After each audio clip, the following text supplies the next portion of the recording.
Эмне үчүн жарандар күндүз электр жарыгын өчүрбөйт? Эки эле себеби бар.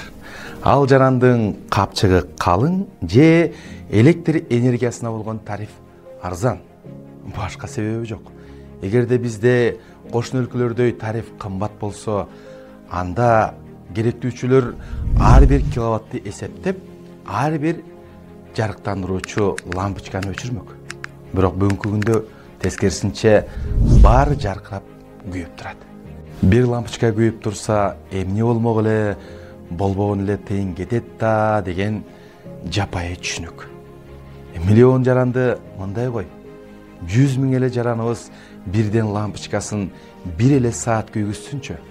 Канча миң киловатт электр энергиясы керектелерин билесизби? Билбесеңиз, биз эсептеп берели. 100 000 лампа көбөйтөбүз 0,1 киловатт, 10 000 киловатт саат электр энергиясын керектейт. Ушул 10 000 киловатт саат электр энергиясын өндүрүү үчүн 10 000 куб суу керектелерин билбесеңиз керек. Үнөмдөөнүн ордуна кайдыгер мамиле жасап жатышат.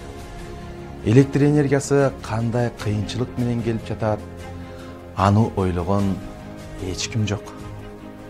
Энергетиктердин жайдын саратанында күнгө күйүп, кычыраган кыш жилдеде кар кечип, зым тартып, ар бир үйгө жарык жана жылуулук тартуулап жаткан эмгеги бааланбай жатат.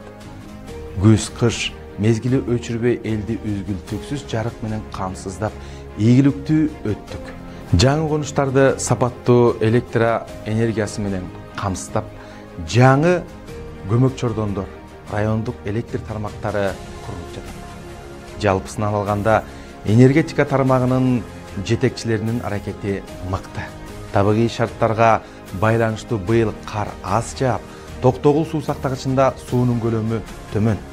Бирок тойкана, унаа оңдоочу, унаа жуучу жайлардын кожоюндарынын бул маселе ойлондуруп да койгон жок. Аларды электр энергиясы кандай кыйынчылык жол менен жетип жатканын, суунун аздыгы кызыктырбайт. Башы оороган кишинин Кудай менен иши жок деген ушул. Урматтуу кыргыз элим, келгиле, биргеликте электр энергиясын үнөмдөйлү.